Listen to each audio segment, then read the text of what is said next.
होली से पहले धमाका।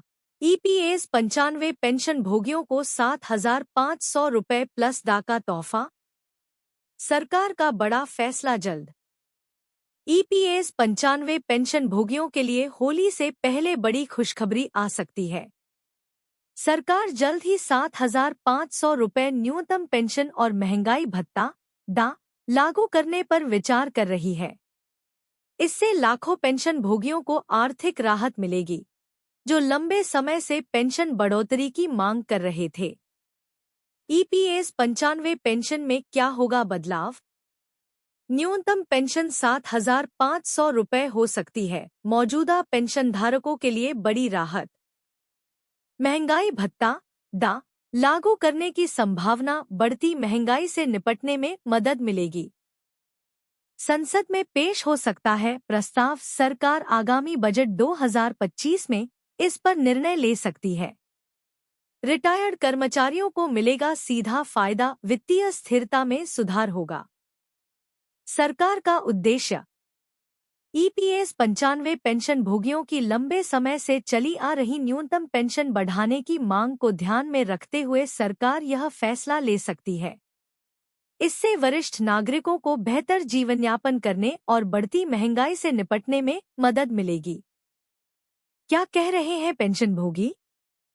देश भर के रिटायर्ड कर्मचारी संगठनों ने इस फैसले का स्वागत किया है और उम्मीद जताई है कि सरकार जल्द ही इस पर अंतिम मुहर लगाएगी। अब क्या करें? आधिकारिक घोषणाओं पर नजर रखें। ईपीएफओ और सरकार के अपडेट्स को फॉलो करें। पेंशन हाइक के बारे में अधिक जानकारी के लिए संबंधित विभाग से संपर्क करें। अगर आपको यह खबर पसंद आई हो तो इसे ज्यादा से ज्यादा शेयर करें और इस फैसले पर अपनी राय दें। होली से पहले धमाका। ईपीएस 95 पेंशन भोगियों को 7,500 रुपए प्लस दा का तोहफा। सरकार का बड़ा फैसला जल्द। Pension hike news. EPS 95 pension भोगियों के लिए होली से पहले खुशखबरी की उम्मीद है। कर्मचारी पेंशन योजना ईपीएस 95, जो कर्मचारी भविष्य निधि संगठन ईपीएफओ द्वारा संचालित है, के तहत पेंशन प्राप्त करने वाले लाखों लोगों को आगामी बजट 2025 से काफी उम्मीदें हैं। पेंशन भोगियों की लंबे समय से मांग है कि न्यूनतम पेंशन को बढ़ाया जाए और उन्हें महंगाई भत्ता डा और मुफ्त चिकित्सा सुविधाएं मिले। बजट 2025 में इन मांगों पर सकारात्मक विचार होने की संभावना है, जिससे पेंशन भोगियों को वित्तीय सुरक्षा मिल सकेगी। ईपीएस 95 पेंशन योजना 16 नवंबर 1995 को शुरू की गई थी, जिसका उद्देश्य संगठित क्षेत्र के कर्मचारियों को सेवानिवृत्ति के बाद वित्तीय स्थिरता प्रदान करना है। वर्तमान में इस योजना के तहत न्यूनतम पेंशन 1,000 रुपए प्रति माह है, जो महंगाई और जीवन यापन की बढ़ती लागत को देखते हुए अपर्याप्त है। पेंशन भोगियों और ट्रेड यूनियनों ने सरकार से न्यूनतम पेंशन को बढ़ाकर 7,500 रुपए करने की मांग की है, ताकि वे सम्मानजनक जीवन जी सकें। इस लेख में हम ईपीएस 95 पेंशन योजना से जुड़े पेंशन भोगियों के लिए होली से पहले मिलने वाली संभावित खुशखबरी, पेंशन में बढ़ोतरी की खबर और 7,500 रुपए प्लस दा की मांग पर विस्तार से चर्चा करेंगे। साथ ही हम इस योजना के लाभ, पात्रता और भविष्य की संभावनाओं पर भी प्रकाश डालेंगे।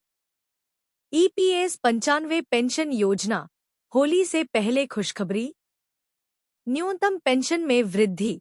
पेंशन भोगियों की सबसे बड़ी मांग है कि न्यूनतम पेंशन को 1,000 रुपए से बढ़ाकर 7,500 रुपए किया जाए। सरकार इस मांग पर विचार कर सकती है और बजट में इसकी घोषणा कर सकती है। महंगाई भत्ता डा पेंशन भोगियों को महंगाई से राहत देने के लिए महंगाई भत्ता डा भी दिया जा सकता है। इससे उनकी पेंशन की क्रय शक्ति बनी रहेगी। यदि ये दोनों घोषणाएं बजट में की जाती हैं, तो यह ईपीएस 95 पेंशन भोगियों के लिए होली से पहले एक बड़ी खुशखबरी होगी। ईपीएस 95 पेंशन योजना का अवलोकन। पैरामीटर विवरण। योजना का नाम कर्मचारी पेंशन योजना EPS 95। शुरुआत की तिथि 16 नवंबर 1995। न्यूनतम पेंशन 000 प्रति माह वर्तमान। प्रस्तावित न्यूनतम पेंशन 500 प्रति माह। वेतन सीमा 000 वर्तमान। प्रस्तावित वेतन सीमा 000। नियोक्ता का योगदान कुल वेतन का 8.33% EPS में। कर्मचारी का योगदान कर्मचारी अपने मूल वेतन का 12% EPF खाते में योगदान करते हैं। पेंशन वृद्धि की खबर 7,500 रुपये प्लस दा की मांग। EPS 95 पेंशन भोगियों की लंबे समय से मांग है कि न्यूनतम पेंशन को 7,500 रुपये किया जाए और उन्हें महंगाई भत्ता दा भी दिया जाए। उनका तर्क है कि वर्तमान पेंशन राशि जीवन यापन के लिए पर्याप्त नहीं है, खासकर महंगाई के इस दौर में।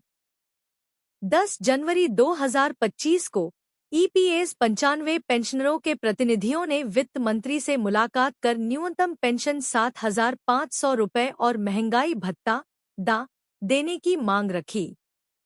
इस बैठक की अगुवाई EPS 95 राष्ट्रीय आंदोलन समिति NAC के राष्ट्रीय अध्यक्ष कमांडर अशोक राउत ने की। EPS 95 पेंशन योजना लाभ, पात्रता और भविष्य की संभावनाएं।